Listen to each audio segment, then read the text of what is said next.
Hello दोस्तों, नमस्कार। मैं हूँ यशवंत दामले और आप देख रहे हैं यस मनी विज्ञान चैनल। यस मनी विज्ञान चैनल में आपका स्वागत है। आज के वीडियो में हम सीखेंगे अंतर्द्रव्य जालिका अर्थात एंडोप्लाज्मिक रेटिकुलम के बारे में।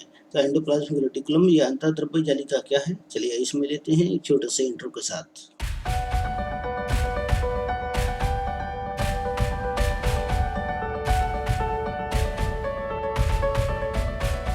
यहाँ पर बात कर रहे हैं हम एक सेल की।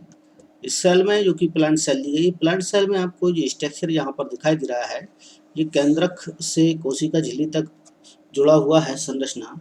ये संरचना कहलाएगी ईआर, जिसे एंडोप्लाज्मिक रेटिकुलम के नाम से जानते हैं। ठीक, ये ईआर के नाम से जानी जाती है, या एंडोप्लाज्मिक रेटिकुलम के नाम से जानी जाती है। इसे यूनिट एर्गास्टोप्लाज्म या अंतःप्रद्रव्य जालिका भी कहा जाता है। ठीक, इसे हम ये नामों से भी जानते हैं, यूनिट एर्गास्टोप्लाज्म। तो आप इन्हें ध्यान रखोगे। इसके बाद यहाँ हम देखना चाहेंगे कि सेल्स जो होती हैं, जैसे कोशिका है, कोशिका में ये स्ट्रक्चर यहाँ पर आपको दिखाई दे रहा है, ये पूरा स्ट्रक्चर, ये सब एंडोप्लाज्मिक रेटिकुलम है या ईआर है। ठीक, जिसे हम ईआर के नाम से जान रहे हैं या एंडोप्लाज्मिक रेटिकुलम के नाम से जान रहे हैं। ये ईआर या एंडोप्लाज्मिक रेटिकुलम ही है। यह एंडोप्लाज्मिक रेटिकुलम वास्तव में शाखाबद्ध होता है। ठीक है, जाल जैसा होता है। बेसिकल नलिकाओं के रूप में और सिस्टर्नी के रूप में पाया जाता है। यहाँ पर हम इसे तीन प्रकार से देख सकते हैं। तीन टाइप्स की इनके स्ट्रक्चर होते हैं, या तो ये बेसिकल के रूप में होते हैं, या सिस्टर्नी या ट्यूब्यूल्स के रूप में होते हैं। हम इन्हें आपको बताने का प्रयास करेंगे। तो सबसे पहले हम यह देख लेते हैं सिस्टर्नी के रूप में यहाँ पर ये पाया जाता है। तो सिस्टर्नी क्या होती है, तो विविध रूप में ये पाया जाता है सेल्स में। देखिए, अलग अलग रूपों में ये सेल्स में पाया जाता है। तो ये संरचना जो बना रहा हूँ मैं, वे कहलाएंगी सिस्टर्नी। ठीक, ये संरचनाएं होंगी वो होंगी सिस्टर्नी। इनके ऊपर दाने जैसे स्ट्रक्चर पाए जाते हैं। ये दाने जैसे स्ट्रक्चर्स जो होते हैं वह राइबोसोम स्ट्रक्चर कहलाते हैं। ठीक, ये सिस्टर्नी संरचना है, और दाने जैसी संरचनाएं जिनके ऊपर पाई जा रही हैं वह दाने जैसी संरचनाएं वास्तव में राइबोसोम स्ट्रक्चर्स होते हैं। ये राइबोसोम के कण इनके ऊपर होते हैं, संरचना इनके ऊपर पाई जाती है, जो कि प्रोटीन संश्लेषण और त्वचा संश्लेषण की काम में भी मुख्य भूमिका निभाती हैं। इन्हें सिस्टर्नी के नाम से जाना जाता है। ठीक, ये कहलाएंगे सिस्टर्नी। नेक्स्ट में हम देखेंगे एक और दो रूप और इनके हैं, विविध रूपों में ये पाई जाती हैं। तो विविध रूपों में सबसे पहले रूप में हम बात कर चुके हैं सिस्टर्नी। दूसरे होते हैं बेसिकल। तो बेसिकल इस प्रकार से गोल रूप में यहाँ पर पाए जाते हैं, बॉल लाइक स्ट्रक्चर में यहाँ पर पाए जाते हैं। ये संरचनाएं कहलाती हैं बेसिकल। और बेसिकल जो संरचना होती हैं उनमें कभी भी देखा जाए तो आपको यहाँ पर राइबोसोम के कण नहीं दिखाई देंगे, ये स्मूथली होती हैं। इसके बाद ट्यूब्यूल्स होता है, एक और स्ट्रक्चर इनमें पाया जाता है जिन्हें कहा जाता है ट्यूब्यूल्स या नलिकाएं, इन्हें हम कहते हैं। तो ट्यूब्यूल्स या नलिकाएं जो कहलाती हैं, तो इस प्रकार के स्ट्रक्चर में ये ट्यूब्यूल्स या नलिकाएं बनाती हैं, वो भी साकेत होती हैं। और इनके ऊपर भी आपको राइबोसोम पार्टिकल्स देखने को मिलेंगे, अर्थात ये राइबोसोम पार्टिकल धारण करती हैं, अर्थात ये प्रोटीन का संश्लेषण कराने में महत्वपूर्ण भूमिका निभाती हैं। तो पार्टिकल्स इनके ऊपर पाए जाते हैं यहाँ पर। ठीक, ये ट्यूब्यूल्स की कैटेगरी में आते हैं, और ऐसे इस प्रकार से शाखान्वित ये होते हैं, ये कहलाते हैं ट्यूब्यूल्स। ठीक, या नलिका व संरचना भी हम इन्हें कह सकते हैं। ट्यूब्यूल्स नहीं कहना चाहें तो नलिका व संरचना हम इन्हें कह सकते हैं। ठीक, इस प्रकार से बहुत या विविध रूप में ये संरचनाओं में उपस्थित होती हैं, हम इनकी बात कर रहे हैं। तो एंडोप्लाज्मिक रेटिकुलम वास्तव में अलग अलग प्रकार से विविध संरचना के रूप में कोशिका में उपस्थित होता है, भिन्न भिन्न प्रकार की कोशिकाओं में। एंडोप्लाज्मिक रेटिकुलम की जो खोज के बारे में बात करें, तो खोज के बारे में बात कर रहे हैं, तो एंडोप्लाज्मिक रेटिकुलम की खोज पोर्टर नामक वैज्ञानिक को इनका श्रेय जाता है। पोर्टर नामक वैज्ञानिक ने 1945 में एंडोप्लाज्मिक रेटिकुलम को खोजा था, और इसका श्रेय पोर्टर नामक वैज्ञानिक को जाता है। ठीक, यहाँ पर दिखाई दे रहा है ये एंडोप्लाज्मिक रेटिकुलम।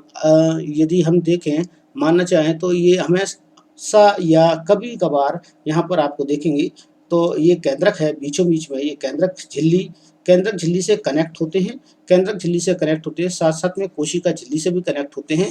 तो केंद्रक झिल्ली से और कोशिका झिल्ली दोनों से ही कनेक्ट रहते हैं। यहाँ पर ये संरचना आपको दिखाई दे रही होगी, तो ये है केंद्रक झिल्ली। ठीक, यहाँ पर केंद्रक झिल्ली है और यहाँ पर जो है कोशिका झिल्ली। तो कोशिका झिल्ली और केंद्रक झिल्ली से जुड़ी हुई संरचना भी आपको देखने को मिल सकती है। कोशिका झिल्ली और केंद्रक झिल्ली से जुड़ी हुई रहती हैं, या फिर इन दोनों के बीच में भी ये पाई जाती हैं। तो इन दोनों के बीच में ये किस तरह से पाई जाती हैं ये हम यहाँ पर देखेंगे। तो इन दोनों के बीच में ये पाई जाने वाले स्ट्रक्चर्स जो होते हैं उन्हें मैं बताऊंगा। देखिए कि ये इन दोनों के बीच में भी पाई जा रही है। यहाँ पर आप देख पाएंगे ये है केंद्रक झिल्ली, ठीक है, और यहाँ पर है ये कोशिका झिल्ली। ठीक, तो इन दोनों के बीच में भी ये पाई जाती हैं, तो ये ER कहलाते हैं। तो ER यहाँ पर हमें देखने में आ रहा है कि ER की जो उपस्थिति हम जहाँ देखें तो ER की उपस्थिति आपको, या एंडोप्लाज्मिक रेटिकुलम जो हमें दिखाई देता है, ये एंडोप्लाज्मिक रेटिकुलम स्ट्रक्चर है। वायरस, बैक्टीरिया, बैक्टीरियोफेज,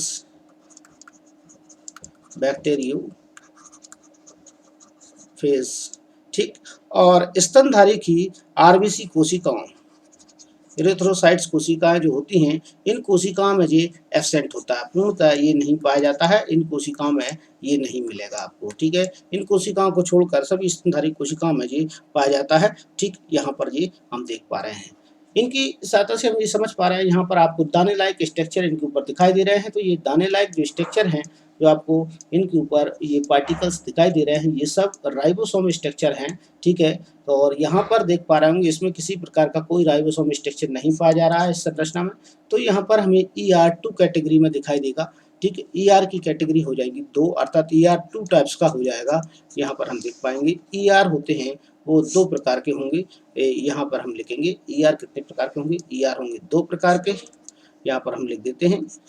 फर्स्ट होते हैं SER, ठीक, और दूसरे होते हैं RER। तो SER और RER का मतलब क्या है? S का मतलब होगा स्मूथ है, ठीक ना, और एंडोप्लाज्मिक रेटिकुलम, R का तात्पर्य होगा रफ एंडोप्लाज्मिक रेटिकुलम। ठीक, तो इनके नाम से आपको पता चल जाएगा। स्मूथ से तात्पर्य होगा ऐसे एंडोप्लाज्मिक रेटिकुलम है जो कि चिकनी भित्ति वाले एंडोप्लाज्मिक रेटिकुलम होते हैं। कैसे होंगे? चिकनी भित्ति वाले एंडोप्लाज्मिक रेटिकुलम होंगे। यहाँ पर आपको दिखाई दे रहा होगा ये भी एंडोप्लाज्मिक रेटिकुलम है।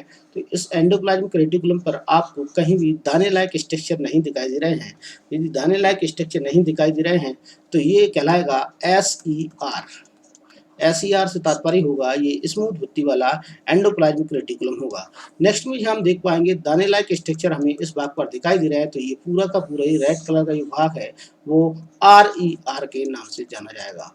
इसे हम कहेंगे RER। ये कहलाएगा RER, अर्थात रफ एंडोप्लाज्मिक रेटिकुलम की संज्ञा इसे दी गई है। यहाँ से आप इसे देख सकते हैं। तो एंडोप्लाज्मिक रेटिकुलम के बारे में मैं आपको बता रहा हूँ और उसी के आधार पर हम यहाँ देखेंगे। तो यहाँ पर एंडोप्लाज्मिक रेटिकुलम में हम जो समझ रहे थे, जैसे कि हम यहाँ पर देख रहे थे, ये इसके विविध रूप हमें देखने को मिलते हैं। विविध रूपों में सबसे पहले सिस्टर्नी है। तो सिस्टर्नी ये वास्तव में देखा जाए तो सिस्टर्नी ये लंबाकार चपटी होती हैं, ठीक है ना, और अशाखित नलिकाएं होती हैं। ठीक, यहाँ पर देख पाएंगे सिस्टर्नी प्रोटीन संश्लेषण में सक्रिय कोशिकाओं के रूप में पाई जाती हैं, अर्थात ये प्रोटीन सिंथेसिस का कार्य भी करती हैं, अर्थात ये प्रोटीन संश्लेषण का कार्य करेंगी। कौन करेंगी? ये सिस्टर्नी होंगी, वो प्रोटीन संश्लेषण का कार्य भी करेंगी साथ साथ में। इसके बाद हम वेसिकल की बात कर रहे हैं। तो वेसिकल यहाँ पर लगभग गोलाकार या वृत्ताकार रूप में आपको दिखाई दे रही हैं। ये गोलाकार हो सकती हैं, वृत्ताकार हो सकती है, अंडाभ क्षेत्र में पाई जाती हैं और ये प्रोटीन संश्लेषण सक्रिय कोशिका में प्रचुर मात्रा में मिलते हैं। ठीक, और अग्नाशय कोशिका में ये पाई जाती हैं। और यहाँ पर जब प्रोटीन संश्लेषण का काम करते हैं तो इनके ऊपर स्मॉल पार्टिकल के रूप में राइबोसोम यहाँ पर प्रेजेंट हो सकते हैं। स्मॉल पार्टिकल के रूप में राइबोसोम यहाँ पर पाए जाते हैं। इसके बाद ही ये प्रोटीन संश्लेषण का काम करेंगी। ठीक, इसके बाद बात करेंगे टिब्यूल की। तो ये नलिकाएं हैं, यहाँ ये टिब्यूल कहला रही हैं, ये नलिकाएं होंगी, टिब्यूल कहलाएंगी।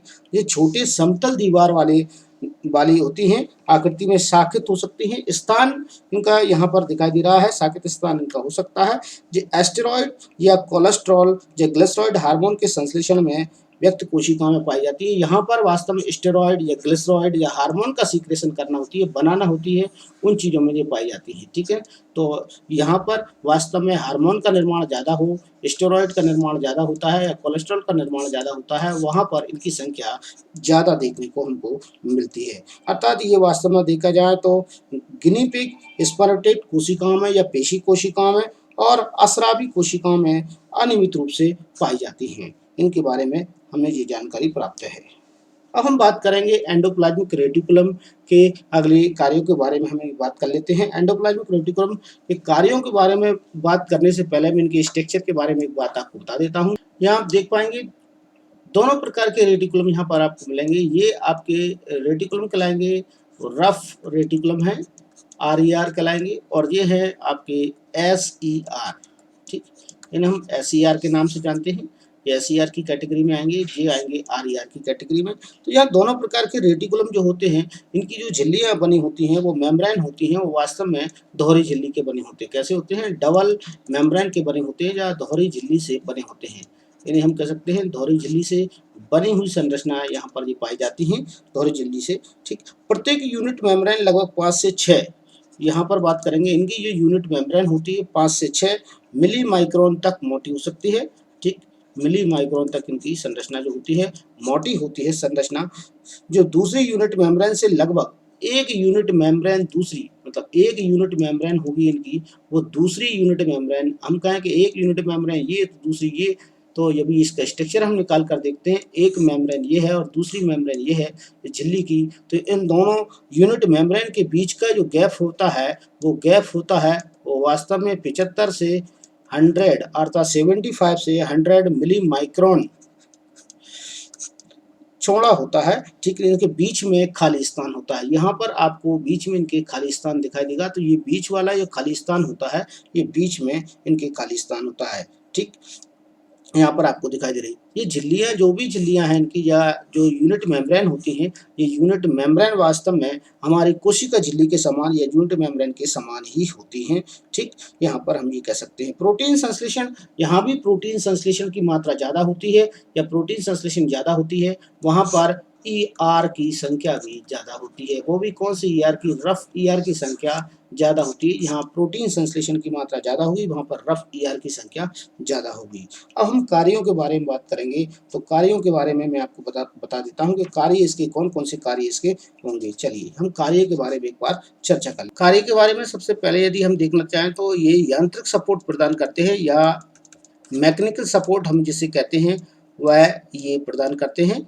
ठीक है, सपोर्ट प्रदान करने का काम करते हैं, कोशिका को मजबूती प्रदान करना जिसे हम कह सकते हैं। एक प्रकार से कोशिका द्रव्य मैट्रिक्स के साथ साथ में मिलकर ये दहनी प्रणाली जिसे हम वैक्यूलर सिस्टम के नाम से जानते हैं, वह बनाती है।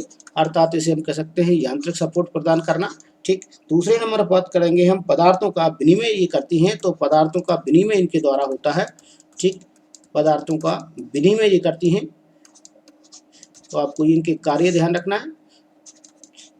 कुछ कार्य में से आपको अगर 5 कार्य भी आप ध्यान रखना चाहें तो ध्यान रख सकते हैं। विनिमय इनका जो होता है, ट्रांसपोर्टेशन का कार्य इनका चलता है कोशिकाओं में। तो यहाँ देखेंगे किस प्रकार से, यहाँ से मतलब कोशिका के भीतर से ही कोई पदार्थ को कोशिका के अंदर ले जाना, तो यहाँ से ये एंडोप्लाज्मिक रेटिकुलम से की सहायता से ये कोशिका के केंद्रक तक कुछ पदार्थ को पहुंचाने की क्षमता रखती हैं। ठीक है, और केंद्रक से कोई पदार्थ को बाहर पहुंचाना है, कोशिका द्रव्य में लाना है, तो उसे भी ये लाने की क्षमता रखती हैं। तो इस प्रकार का कार्य इनमें संपन्न होता है। यहाँ पर हम देख पाएंगे कि कोई वास्तव में कोशिका है और कोशिका के यहाँ बाहर से कोई पदार्थ कोशिका द्रव्य से एंडोप्लाज्मिक रेटिकुलम की सहायता से कोशिका के केंद्रक के अंदर तक पहुंचा सकता है और अंदर से बाहर तक ला सकता है। तो ये वास्तव में आदान प्रदान का कार्य भी ये करती हैं। ठीक, इसके बाद देखेंगे अंतरकोशिकीय अभिगमन। अंतरकोशिकीय अभिगमन से तात्पर्य है यदि एक और कोशिका यहाँ पर मौजूद है, एक और सेल यदि यहाँ पर मौजूद है, उस सेल में एक कोशिका से दूसरी कोशिका में कोई पदार्थ को ट्रांसफर करवाना है, तो ये वास्तव में ऐसा पॉसिबल यहाँ पर इनकी सहायता से हो जाता है। ठीक, इसके बाद यहाँ देखेंगे प्रोटीन संश्लेषण का कार्य भी ये करती हैं। अर्थात यहाँ पर हम तीसरे कार्य की ओर बढ़ रहे हैं, तो तीसरे कार्य में हम देखेंगे, तीसरे कार्य में देखेंगे यहाँ प्रोटीन संश्लेषण का कार्य भी करती हैं। ठीक, तो एंडोप्लाज्मिक रेटिकुलम प्रोटीन संश्लेषण का कार्य भी करता है। तो आपको ये नोटिस करना है। ठीक, चौथे नंबर पर बात कर रहे हैं हम ग्लाइकोजन उपापचय या ग्लाइकोजन मेटाबॉलिज्म का कार्य भी करते हैं। ठीक, ग्लाइकोजन उपापचय का काम भी ये करते हैं, मेटाबॉलिज्म का काम भी करते हैं ये, तो आपको यहाँ पर इन्हें ध्यान रखना है इन कार्यों को। पांचवें नंबर पर बात करेंगे हम जी अंतःकोशिकीय आवेग का सम्मान या ठीक, अंतःकोशिकीय आवेग का सम्मान करती हैं। अंतःकोशिकीय आवेग का सम्मान करना है, अंतःकोशिकीय आवेग संवहन। इनकी डिटेल में आपको ज़्यादा नहीं दे रहा हूँ क्योंकि ये डिटेल बड़ा टॉपिक आपको पढ़ना है, तो आपको 11वीं क्लास में इनके ज़्यादा डिटेल में आपको पढ़ाया जाएगा। अभी आपको संक्षिप्त रूप में ही मैं आपको बता रहा हूँ, तो इनके ये कार्य हुए हैं, तो यहाँ से आप इनके कार्य भी नोट कर सकते हैं। तो आज के वीडियो में इतना ही। हर बार की तरह कहना चाहूँगा, यदि आप मेरे चैनल पर नए हैं और अभी आपने मेरे चैनल को यदि सब्सक्राइब नहीं किया तो सब्सक्राइब कर दीजिएगा और बेल आइकन को प्रेस कर दीजिएगा। जैसे ही मैं वीडियो अपलोड करूँगा तो वीडियो आप तक नोटिफिकेशन के रूप में पहुँच जाएगा। ठीक, वीडियो अच्छा लगता है तो लाइक जरूर कीजिएगा, दोस्तों के साथ में शेयर कीजिएगा।